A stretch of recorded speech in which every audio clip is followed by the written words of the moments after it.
Jadi saya bertugas di Kabupaten Bengkulu Utara ini dimulai tahun 2003. Ya. Saya lulus STPDN 2003, jadi penempatan terhitung mulai 1 Oktober 2003. Itu di awal saya jadi staf, dulu namanya bagian kepegawaian atau UP, kepegawaian di Sedaka Bengkulu Utara.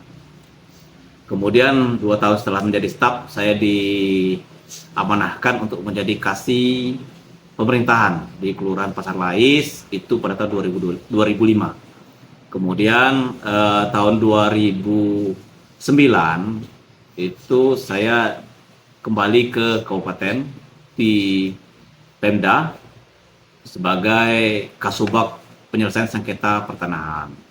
Kemudian 2010 saya pindah ke BPBD menjadi kasih pencegahan di Badan Penanggulangan Bencana Daerah Kabupaten Bengkulu Utara. Kemudian tahun 2012 saya diamanahkan menjadi lurah di Kelurahan Purwodadi. Kemudian 2014 diamanahkan kembali untuk menjadi Kabak Kesra di Sekretariat DPR di Sekretariat Daerah Kabupaten Bengkulu Utara. Kemudian 2015 ini perjalanannya saya dimutasikan kembali ke Kabak Keuangan di Sekretariat DPRD Kabupaten Bengkulu Utara. Kemudian 2017 dipercayakan menjadi Camat Batiknau, lebih kurang 2 tahun lebih, 2 tahun 7 bulan. Kemudian pindah lagi ke kantor Kesbangpol sebagai kepala kantor. Waktu itu kepala kantor Kesbangpol masih eselon 3 pada tahun 2020. Kemudian 2021 Kesbangpol itu naik eselonnya jadi eselon 2. Saya juga diamanahkan menjadi PLT Kepala Badan Kesbangpol.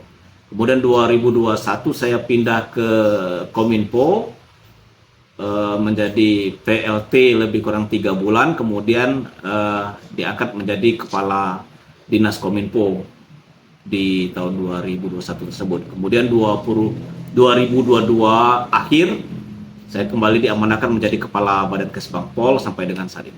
Kesannya cukup banyak ya, karena jabatan saya dari bawah, gitu kan, dari Kelurahan Pasar Lais itu. Sementara saya ngulang nih dari Arga Makmur, rumah di Arga Makmur ya. Kesannya memang pekerjaan kita, apapun pekerjaan kita, semuanya ada resikonya ya, ada juga kelebihan-kelebihannya.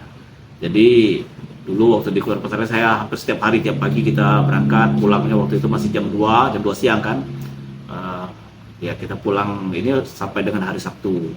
Kemudian kesan-kesan yang paling besar ini kayaknya di kewilayahan. Nah, di kewilayahan itu pertama sebagai lurah Purwodadi ya, kita mampu menjadi apa?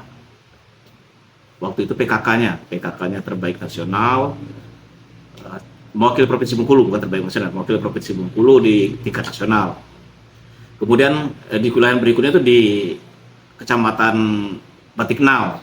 Waktu itu ada lomba gapura terbaik tingkat nasional. Kita di Kecamatan Batiknau, salah satu desanya, Desa Batiknau itu mendapat 4 besar di tingkat nasional. Kemudian juga waktu itu kita juga mewakili Provinsi Bengkulu di lomba Kecamatan Sayang Ibu. Kecamatan Sayang Ibu di provinsi kita nomor 1, kemudian di nasional juga kita dapat 10 besar. Saya sebenarnya memang orang desa ya, bapak dan ibu dulu tinggal di Kecamatan Batiknau, di Desa Bintunan. Jadi waktu itu saya lahirnya di Kecamatan Batiknau, di Desa Bintunan. Ya waktu itu fasilitas kesehatan masih sangat minim. Dari cerita kedua orang tua saya, memang waktu dulu lahirnya pakai dukun beranak istilahnya. Waktu itu alhamdulillah bisa lahir secara normal. Kita bukan dari keluarga pejabat ataupun keluarga ya orang kaya, enggak. Kita dari keluarga yang termasuk menengah ke bawah lah ekonomi kita ya.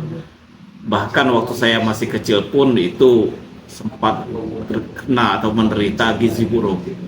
Kalau bahasa rejangnya sakit sisik. Waktu itu hanya mampu diobati secara tradisional. Tapi mungkin manfaatnya sama lah. Kalau secara tradisional kita dulu disarankan untuk makan ikan yang tanpa sisik seperti ikan lele, ikan selang, ya. Itu posisinya memang kandungan gizinya tinggi gitu. Jadi setiap hari itulah obatnya. Dan juga sekolah Ya sekolahnya saya bukan sekolah-sekolah yang mewah seperti apa, enggak. Kita sekolahnya pun itu sangat prihatin gitu. Juga waktu kita kecil sudah membantu, sambil membantu orang tua juga mencari uh, uang untuk jajan untuk sekolah, juga kita bantu orang tua. Ya nggak menyangka lah bisa sampai seperti ini.